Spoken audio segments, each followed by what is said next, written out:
Hi, I'm Yeta. My family told me not to come home for Thanksgiving, said they'd pretend I didn't exist, like I was a ghost haunting their perfect dinner. But that wasn't the worst part. The worst part was finding out they'd been rewriting my story for years. Behind my back, they drained my savings, erased me from the will, and even faked an apology email in my name. And still, they called me the problem. How do you survive a family that smiles to your face and sells you out behind closed doors? I stepped out of the coroner's building into the bite of early snow. The sky in Fort Collins was a dull sheet of gray, and flakes drifted down like they couldn't commit to being real. It was 3 days before Thanksgiving, and despite the 14-hour shift, I should have felt a flicker of something, excitement maybe. But my phone buzzed before I even reached the car. A voicemail. From Mom. Her voice was soft, like she was rehearsing kindness. Hi, honey. So, listen. We're thinking it might be better if you didn't come home this year. Things are a bit delicate, with Aileen. She's really sensitive to energy, and it's just... Let's keep things light this time, all right? I stood in the parking lot with melting snow gathering on my shoulders. Sensitive to energy. That's what we're calling it now. I didn't press play again. I didn't have to. I knew the tone, the sugar-coated cruelty. They didn't want me there, and they didn't even have the nerve to own it. By the time I sat in my car, engine humming low, another message pinged in. Elliot. Hey, did you forget to pay Dad's insurance? Mom says it didn't go through. That was all he wrote. No hi, no how are you, not even a thanks. Just an assumption. An accusation wrapped in family duty. What he didn't say, what he never said, was that I'd been paying that damn premium every month for 5 years, quietly, consistently, without ever being asked, without ever being thanked. I didn't answer him. Instead, I drove home, hands tight on the wheel. The windshield wipers squeaked with every pass, and it started to feel like they were mocking me. Tick-tick, like they were counting down the seconds until I snapped. At home, the bags I'd packed for the trip were still by the door. 1 suitcase, 1 garment bag. A green sweater hung inside, soft and plain, the kind you wear when you're trying to be festive without being obvious. I'd even wrapped gifts. Small things, thoughtful things, for people who decided I was more convenient as a shadow than a sister. I didn't cry. That would have felt like giving them a gift. Instead, I sat in my scrubs on the edge of the couch and stared at the twinkling lights of the tiny Christmas tree I'd put up 2 nights ago. The smell of cinnamon and pine from the candle still lingered, pretending it lived in a different reality. Then I got up. I opened my laptop and pulled up my banking dashboard, clicked into recurring payments, deleted them, every single one. The insurance premium? Gone. The shared Netflix account? Canceled. The backup savings I'd quietly set aside in case their pipes froze again this winter? Frozen, literally and financially. I moved through it with surgical calm, like I was closing a file on the dead. Which, in a way, I was. You don't want me there? I said out loud. Then you don't get me in pieces either. I turned off the tree lights. No ceremony, just the flick of a switch, and then I walked into my bedroom and stared at the open suitcase. Last year, I'd spent 2 days making rosemary stuffing from scratch. I'd brought a handmade ornament for everyone, even Elliot, who once gave me a gas station gift card for Christmas and laughed when I looked surprised. That same year, Carla forgot I was the one who organized the entire meal. She told the neighbors Aileen had done it all, because she has such a lovely touch. When I corrected her, she smiled too big and said, "Oh, I just assumed. You're always so... clinical." I'd smiled back. I'd swallowed it, like I'd swallowed everything else for 35 years. But now I closed the suitcase, zipped it slowly, and shoved it back into the hall closet. There was no performance left in me. They didn't have to slam a door in my face. They just left it slightly ajar and made sure I knew not to walk through. I stood at the window and watched the snow settle over my car like dust on a memory. Inside, the apartment was silent. I liked it better that way. No one yelling, no one asking for favors, no one pretending I was too intense, too serious, too much. Just me. I whispered, "I see you now." Not in anger, not even in grief. Just clarity. The next morning didn't feel like morning. I barely slept. I'd paced the apartment long after midnight, deleting contact after contact from my phone, pausing only to stare at the blinking lights on the tree that was supposed to mean something. It was just decoration now, set dressing for a life that didn't want me in the picture. By 9 a.m., I was back at work, a cup of black coffee in my hand, a folder of post-mortem reports under my arm.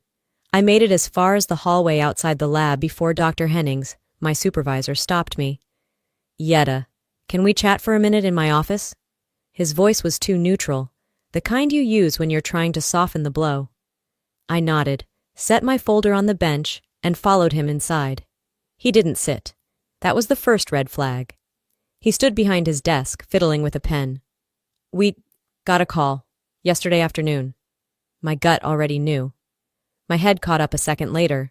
"Someone claiming to be a family member called HR, asking if you were under any kind of psychological supervision. Said they were concerned that you'd been unstable lately." My hands went cold. I kept them clenched around the coffee cup. "Did they give a name?" He hesitated. "They said they were your father."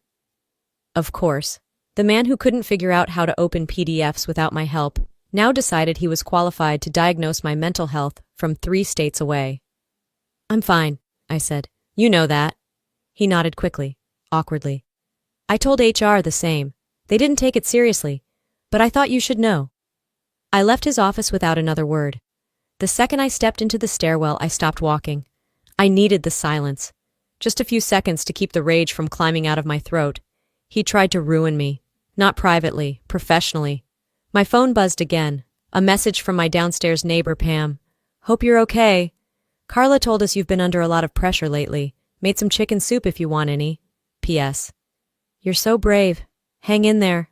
I stared at the screen like it had just slapped me.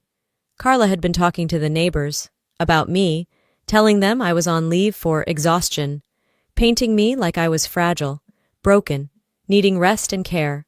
They weren't just trying to silence me. They were writing a new version of me, one that would be easier to dismiss. I walked back into the lab, handed off my reports to the tech team, and excused myself for a break. My supervisor didn't argue. Maybe he thought I needed it. Back home, I sat on the edge of the bed, shoes still on, phone in my lap. For a moment, I didn't move. Then I opened the voicemail app. No new messages, just the old one from Mom. Still soft, still fake, still echoing in the back of my mind. I remembered being 10, coming home crying after a girl at school shoved me for answering too many questions in class. Carla had rolled her eyes and said, "Well, you don't have to raise your hand every single time. Let others shine too." Stephen had chimed in with, "She was probably just sick of your robot voice." That had been the beginning. I spent years learning how to shrink myself. Don't speak too firmly, sounds cold. Don't lead too much, sounds bossy. Don't correct people, makes you look mean. I didn't even notice when the act became permanent, when the role I played became the only version of me they recognized. And still, it was never enough, not warm enough, not sweet enough, not invisible enough.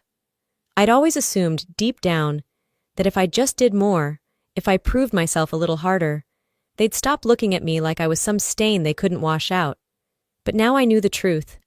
They weren't uncomfortable because I was broken. They were uncomfortable because I didn't break the way they wanted me to. I stood up, walked to the kitchen, sat down at the counter with my laptop. The HR portal took less than 5 minutes. I filed an official note about the call, detailed the conversation, cited the name, the implication, the damage, uploaded it as a matter of record. Then I opened my personal files, removed Stephen from my emergency contacts, blocked his number, changed the password on my home security system, called the locksmith to rekey the apartment. I moved with clarity, not panic. I wasn't crying anymore. I was clearing the field. At noon, I sent one final email. Subject, financial support termination, effective immediately. It went to Carla's email. A short note. From this day forward, all financial contributions and emergency supports I've covered, insurance, medical deductibles, subscriptions, utility backups, will cease. This is not punishment. This is protection. Then I hit send. I closed the laptop and exhaled. They wanted me quiet. They wanted me invisible. They wanted me erased. But this time, I got there first. The apartment was quiet again. the kind of quiet that didn't soothe. It hovered. Not because I needed space to think, but because I had too many places my mind was trying to go. I stood in the kitchen, my hand still warm from the mug I'd been holding, and stared at my laptop, still open, still on the email I'd just sent my mother. I didn't feel victorious. I felt empty. Not hollow, but cleared out. Like someone had come in with a shovel and removed the wreckage, and now I was just left with the dirt. I walked over to the bookshelf, reached for a folder I hadn't touched in years. TV Archives, the label read. I didn't need to open it to know what was inside, but I did anyway. Inside was a script, notes, camera angles, a contract I never signed. 2 years ago, I had been offered a segment on a national medical series, Trailblazers in STEM. A producer had reached out after reading a paper I'd published about postmortem diagnostics in rural hospitals. I was going to be featured alongside female engineers, astronauts, epidemiologists. The shoot date was set for mid-May. They were flying me to New York, had already sent wardrobe guidelines and a media prep packet. I never told anyone at work. I wanted to surprise them. But 3 days before the trip, Carla collapsed in the backyard. The ER visit showed nothing serious. Dehydration, mild fatigue, probably brought on by her refusal to eat properly or drink anything besides wine and diet soda. But when I called from my hotel room in Denver, my stopover before the NYC flight, she sounded faint, dramatic. I don't think I'll make it through the week without you. I canceled the shoot. I drove back that night. I brought groceries, sorted her meds, scheduled follow-ups. I even stayed 2 extra nights to watch over her. She never said thank you. What she did say 2 weeks later was, I guess you didn't want the fame that bad after all. Some people just aren't built for the spotlight. I'd laughed it off at the time. But now I saw it. She wasn't worried about my spotlight. She was worried I'd shine too far away from her. I closed the folder and sat on the carpet. The lights on the bookshelf blinked in the dimness, the tree still unplugged since that first night. My phone was silent. Nobody had called. And then I opened a second folder. Legal Docs Elliot. This one wasn't as thick, but it hurt more. 3 years ago, Elliot had launched an art exhibit downtown, a collection of digital installations exploring grief and time. It got local buzz.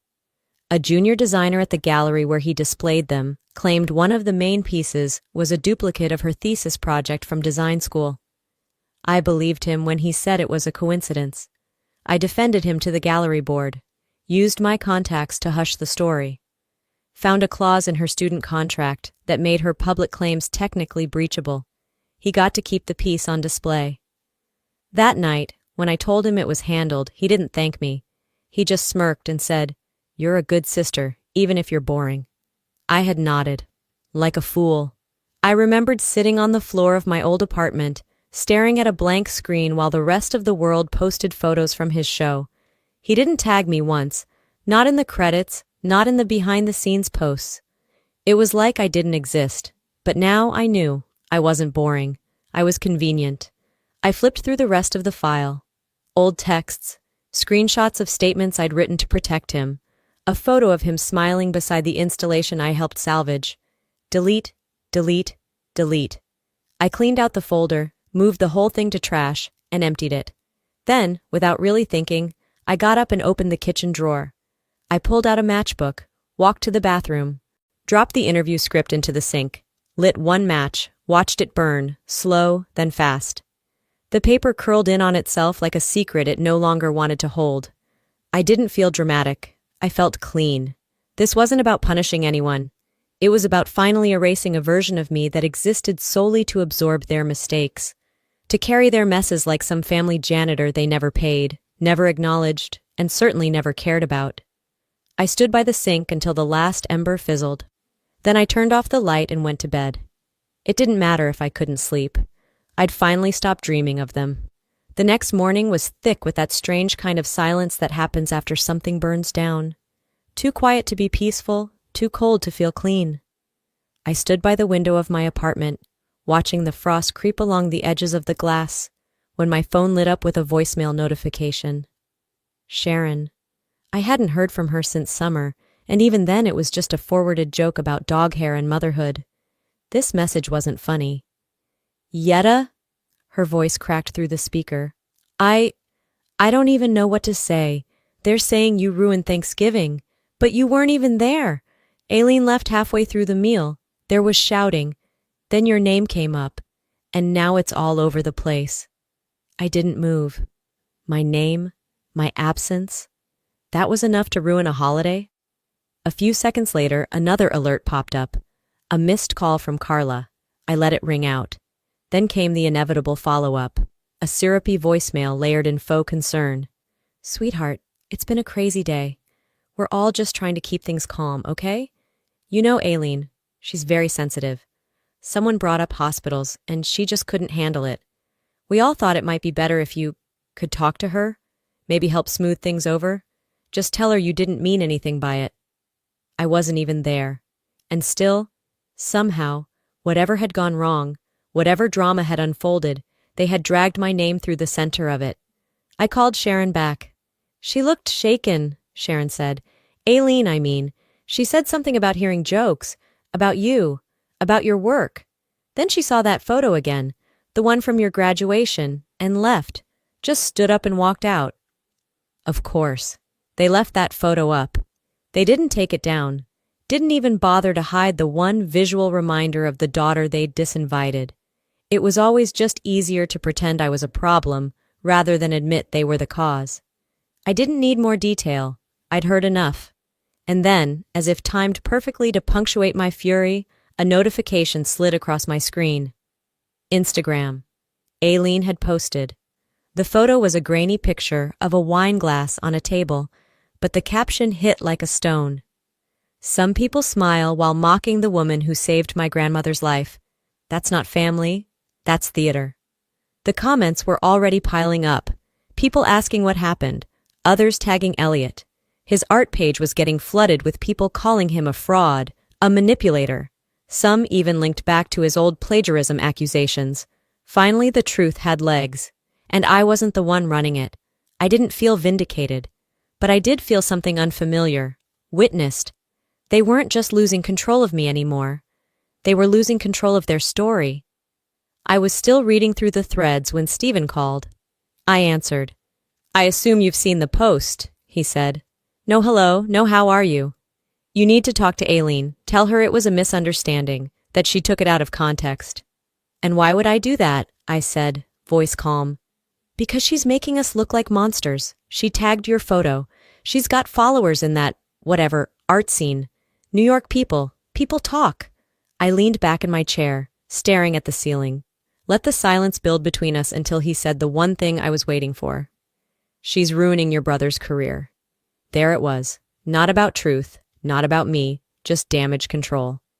And they thought I'd help clean up again. I didn't yell. I didn't argue. I didn't even hang up. I just let the quiet do what my words never could. The knock came just after 9. I'd just made tea, let it steep too long, and left it untouched. Rain tapped against the window pane, steady and cold. I almost ignored it. Then it came again, harder this time. I approached the door with a sense I hadn't felt since medical school rounds. Prepared, but with my guard raised. I looked through the peephole. Carla, Stephen, Elliot, my entire family, on my doorstep like some kind of delegation from a regime I'd defected from. I considered not opening it, letting them stand there and soak, but I did. Because if they came all this way, I wanted to see how far they'd go to spin the story. Carla's smile was tight and wet. Her trench coat stuck to her body like desperation. Stephen looked like a man forced to play diplomat. And Elliot, well, he didn't meet my eyes. We were worried, Carla said, stepping inside before being invited. You haven't answered your phone. Stephen followed. Elliot hesitated, then trailed after them like a kid caught between detention and recess. I said nothing, just closed the door behind them. Carla took a seat like she owned the place. We just want to talk, Stephen added, clearing his throat. This has gone far enough. The post, the silence, the tension. You've made your point. Elliot leaned against the wall, arms folded. You're the only one she'll listen to, Yeta. You know that. Ah, so this wasn't a concern visit. This was strategy. I stood by the kitchen island, arms crossed, letting them run their script. Carla softened her voice like she was in a Hallmark movie. We're a family. Families fight, sure. But this level of division, it's not healthy. I turned to Stephen. And what do you call a father who calls his daughter's boss to suggest she's unstable? His face twitched. It was out of context. I was trying to express concern. No, I said, walking past them toward my desk. You were trying to discredit me. I opened the drawer. They watched as I pulled out paper after paper. Stapled bills, bank records, email printouts, check copies, insurance confirmations, all the quiet things I'd covered for years, the things they pretended didn't exist. I laid them out on the coffee table. You want to talk about healthy? I asked. Let's start with honesty. Let's start with numbers. You think I've punished you? No, I just stopped volunteering. Carla stood, smoothing her coat like this was beneath her. We never asked for this kind of martyrdom. No, I agreed. You didn't. You expected it. Then I looked at Elliot. You were 30, Elliot. 30. And I still paid off your car insurance because Mom said it was too hard to manage right now. You never even said thank you. His eyes darted. Why are you bringing this up now? I turned back to Carla. You changed the will, I said. Dead quiet. Carla blinked. You removed me. Reassigned assets. Elliot gets the house, the stocks, the studio rights. I get memories. Stephen shifted uncomfortably. You were working. You had your own income. And that's what made me disposable? It's not like that, Carla said. No? I walked to the door. Then tell me what it's like. Tell me what it's like to sit at a dinner table laughing about the doctor who saved someone's life and not even realize she's your daughter. No one spoke. You came here for cleanup, I said. But the fire's out. All that's left is truth. I opened the door. You need to leave. Carla's voice cracked.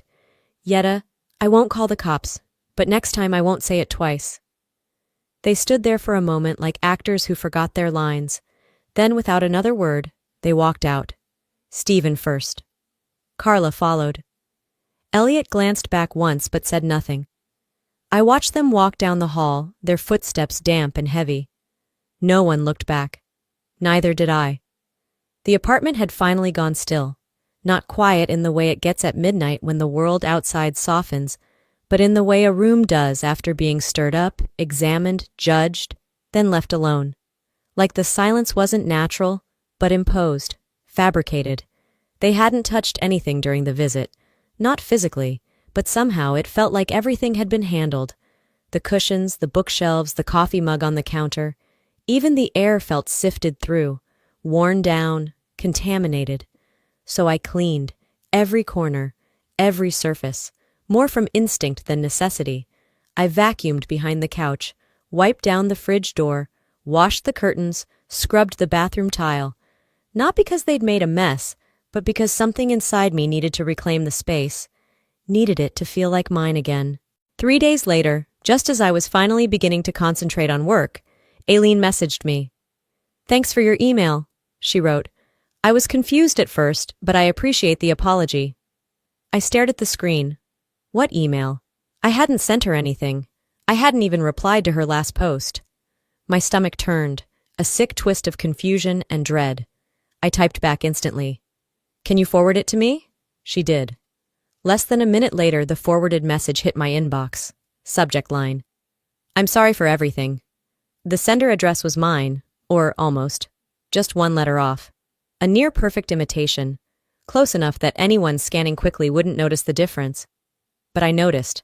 I opened the email. It was polished, clean. The kind of language you find in self-help blogs or mediation scripts. Artificially balanced, overly measured. I deeply regret any pain I've caused, it read. I take full responsibility for the past and wish you healing and peace moving forward. It signed off with, sincerely, take care always. I froze. I never used phrases like that, not even when I was trying to be diplomatic, and I sure as hell didn't apologize for telling the truth. Someone had written this pretending to be me. Someone had gone out of their way to impersonate not just my email, but my entire voice, only stripped of its spine, rewritten to sound submissive, apologetic, hollow. I didn't need to guess who. The same people who'd shown up uninvited, who acted concerned but kept scanning the apartment like it was a crime scene. The same ones who raised me to believe that silence was a virtue, and then mocked me for being distant. This wasn't just petty, it was calculated. I was still processing it when my phone buzzed again. This time, a text from Marla, an old friend from the Brooklyn art scene. We hadn't talked much lately, but we'd always kept tabs on each other from a distance. She'd been there back when I was still finding my voice, before I ever imagined I'd need to defend it like this.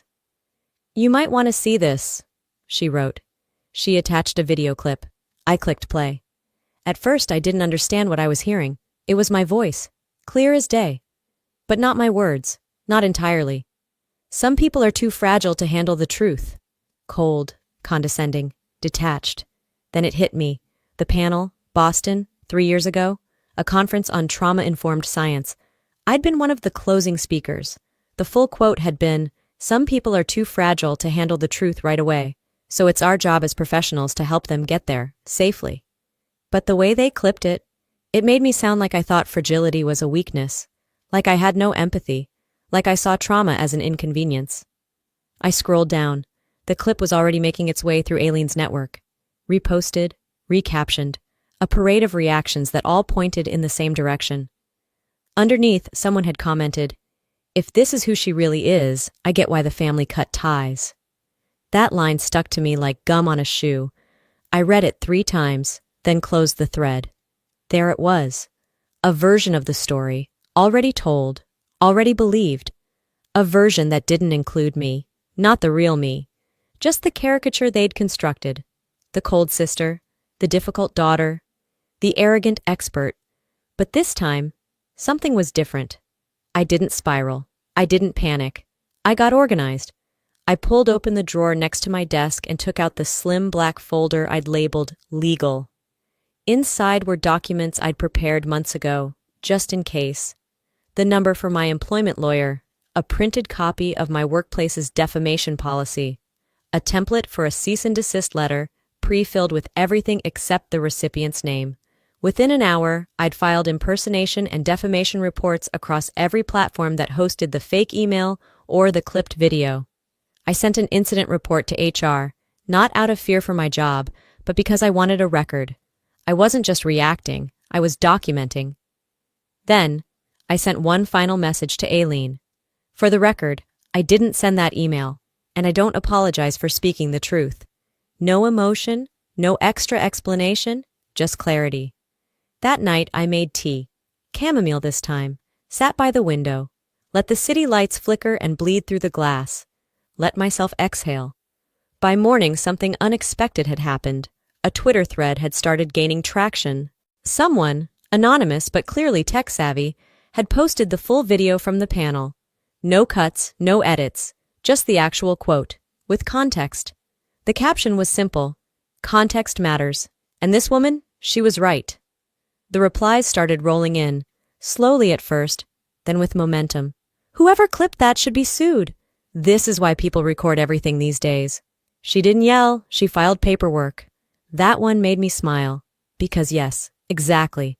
I hadn't raised my voice. I hadn't made threats. I hadn't fought dirty. I just made it undeniable. I didn't post a rebuttal. Didn't explain. Didn't thank the anonymous poster. For once, I didn't have to claw back every inch of my name. The ground was holding. The truth had started leaking through the cracks they tried to seal, and I was still standing. Not louder, just sharper, and very, very clear. The next morning, frost coated the world outside like a warning. A delicate, deceptive white, brittle, temporary, and dangerous if you didn't respect it. I stood by the window, watching as the sun tried and failed to warm the frozen streets. Everything felt on edge, like nature itself understood that a line had been crossed. I was stirring coffee, the spoon clinking softly against the ceramic, when my phone lit up with a call. Aileen. She never called, not in years. Our conversations were texts, short check-ins, or none at all. For her to call now meant something had shifted. My gut braced for it. "Hey," I answered, voice flat with caution. "Hey," she echoed. But something was off. Her tone, usually composed, even graceful, sounded raw, frayed at the edges like fabric tugged one too many times. "Someone sent me something," she said slowly. "Pages. From your journal. My grip on the mug tightened, steam brushing my face like a slap. What? They were in a manila envelope, she said. No return address, just pages, dozens of them. It's your handwriting, Yeta. Notes, personal ones, dated, messy, detailed. There were passwords, sketches, things I know you never meant anyone to read. My mind went cold. She wasn't done. There was a typed note inside, too. It said I should have think twice before stirring things up again, that I'd regret it if I kept talking, that this is just a sample. There it was. They'd escalated. This wasn't damage control anymore. This was a declaration. The war had gone personal. It wasn't just about silencing me. They were targeting anyone who dared to stand close. I thought you should know, she added, her voice cracking. And I'm sorry. I didn't know how to respond. I didn't want to believe someone would do that to you. This isn't your fault, I said, keeping my voice steady. And you don't have to be afraid of them. But you are, aren't you? I paused. Then calmly, no, not anymore. We ended the call quietly, but something had shifted. Whatever weight Aileen had been carrying, she wasn't carrying it alone anymore, and neither was I. I walked straight to my desk, pulled out my external drives, old ones I hadn't touched in years. I combed through archived folders, backups of backups, scanned everything for possible leaks. Then I saw it. A folder labeled mom_medical_rec_2015. Seemed harmless enough, until I saw it had been shared. Not just saved, but mirrored on a second account. Elliot's, an old shared Google folder from when I still believed shared access meant shared trust. He had access. He kept it. Inside were scanned images of my journals, pages I wrote on night shifts, when I was exhausted and vulnerable, password exports from an old journaling app, screenshots of late-night rants, grief entries, poems I never finished. Every fragment of me he could collect, like trophies. He hadn't even tried to hide it. He'd taken my most human moments, my private confusion, frustration, fears, and wrapped them in poison, stripped them of context, mailed them to someone already raw with grief, hoping it would make me look monstrous. I didn't cry, I didn't break, I got angry, because this wasn't just betrayal, it was strategy. And when people like Elliot cross that line, they think it's genius. They think leaking someone's diary will unravel them. But all it did was ignite something I'd already doused in gasoline. I called Aileen back. You need to hear this, I told her. Not because I want anything from you, but because you deserve the truth. What they did to you, to me, wasn't clumsy. It wasn't a mistake. It was deliberate. It was designed.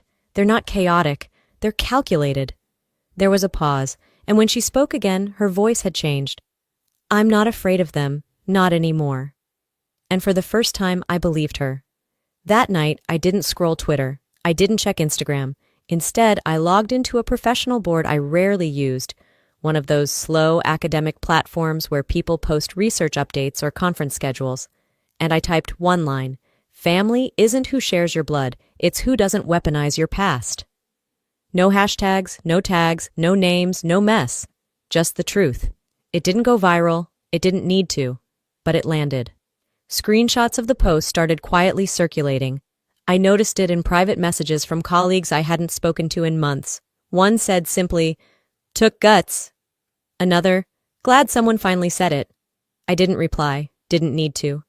Meanwhile, I kept watching, quietly, calmly, while they scrambled. Elliot's artist page? Quieter, noticeably. 2 sponsors pulled their names from his latest show. A glowing blog feature from last spring vanished without explanation. His press coverage, once frequent, went silent. He didn't call, didn't text, didn't explain. Just silence. And somehow that silence spoke louder than any apology ever could. I wasn't naive. I knew they'd try again. People like that don't retreat quietly. They flail, they scratch, they strike from shadows. But this time, they were on the back foot. And for once, I wasn't the one cleaning up the mess. I wasn't the one explaining, defending, or trying to smooth over the damage. Let them drown in the wreckage they built. I had survived it all. And now? I was done being quiet. The wind had stilled. Snow remained, but now it was firm beneath my boots, not falling in chaos like the week before. Consequences were quiet like that. They didn't shout. They didn't kick in doors. They whispered behind closed boardroom meetings. They showed up in email threads and press releases you weren't CC'd on. Elliot was no longer listed on the roster for the Emerging Voices of Visual Art Winter Showcase. His name had disappeared from the brochure and the digital flyer. One of the curators issued a post on their personal account that read, "We stand with artists who lift others, not those who tear them down from behind closed doors." That was it. No fanfare, no hashtags, just action. I didn't share the post. I didn't need to. It wasn't just my voice anymore echoing in the canyon. Others were finally calling out what I'd lived through in silence. That same afternoon, Sharon rang my buzzer. She never visited. She was the kind of relative who stayed neutral like Switzerland and told herself it was wisdom, not avoidance. She didn't come empty-handed. "It's old," she said, handing me a printed email. "But you deserve to see it." The subject line, "Inheritance Restructure, Timeline and Terms." It was dated 2018, a reply thread between Carla and a financial advisor. I scanned through the content. Calm, calculated sentences about realignment of distribution to reflect direct contributions and shared priorities. The translation? They'd cut me out. Quietly, systematically, right after Elliot's third business failed. No drama, no conversation, just removal. "I found it in some of Dad's old printouts," Sharon admitted. "They never meant for you to see it. But now I had. And it wasn't rage I felt. It was confirmation. Like reading the minutes of a meeting you were never invited to, but that had always been about you." The next day, I called my lawyer and scheduled an appointment at her office. My name was officially removed from anything tied to the family trust. I signed documents removing Carla and Stephen from every emergency contact list. I revised my own will. Everything now went to charities supporting healthcare workers and trauma counselors. There was nothing petty in it, no vengeance, just clarity.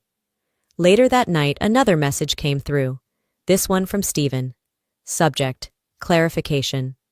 "We need to talk. You've misunderstood everything." I didn't even finish reading. I forwarded it to my attorney and blocked the domain. There would be no more talks, just documents, boundaries, and peace. On my way home from the notary, I stopped at a donation center. I handed them a single silver-wrapped box.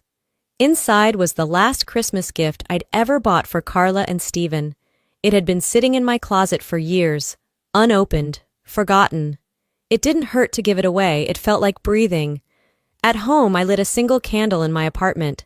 Not for them, not for mourning, for space, for light, for me. I sat at my kitchen table and opened a fresh journal. Not to vent, not to unravel, but to write, freely, safely. This time, no one would steal the pages. No one would spin the words. And if they ever came looking again, all they'd find was silence and the sound of a door they couldn't open. I didn't expect to hear about my father again. But word travels, and sometimes it arrives dressed like a joke. A colleague from the hospital stopped me in the break room, her voice low but amused. "Hey, Yeta, your dad called the main line again, told HR you were mentally unstable." She paused for effect, holding her coffee like it was a punchline. "They told him, and I quote, 'We know who our staff are. Goodbye.'" I nodded, not even surprised. That game was old, but it was over. And now? They weren't just playing it badly. They were playing alone. The next envelope came by mail.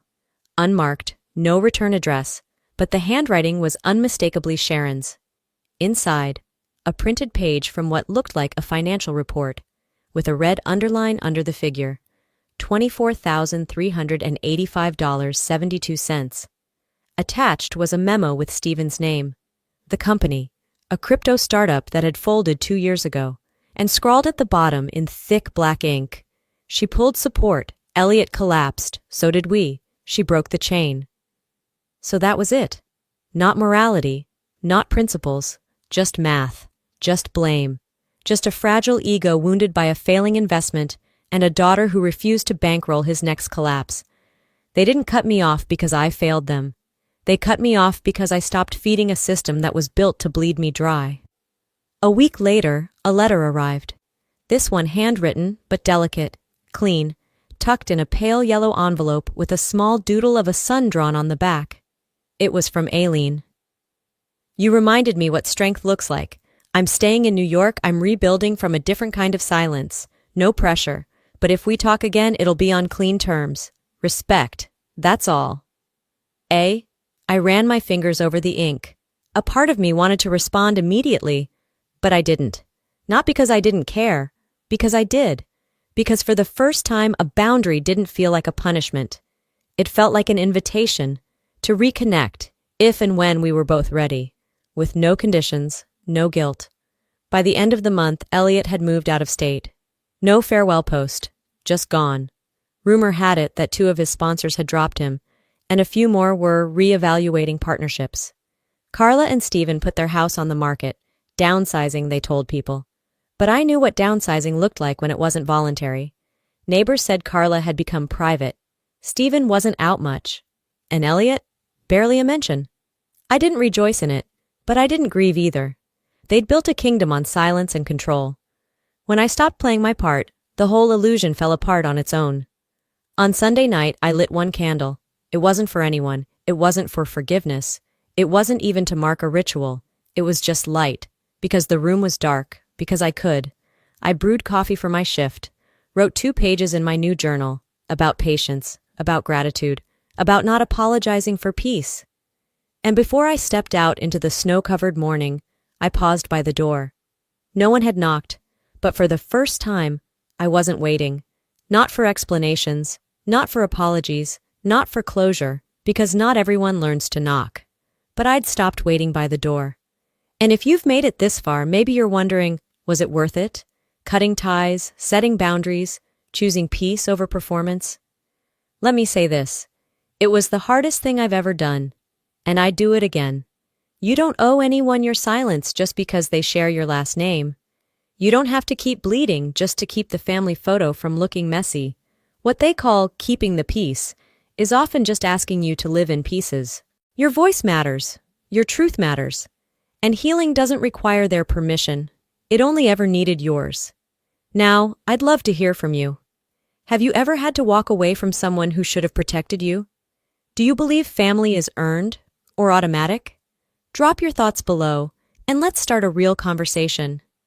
And hey, if this story hit close to home or gave you something to think about, drop a 1 in the comments or tell me where you're watching from. If you disagreed or felt differently, I'd still love to hear why and where you're tuning in. I read every comment. This space is for you. Don't forget to subscribe if you want more stories that go deeper than just drama. Stories that say something real. Hit that bell so you don't miss the next one.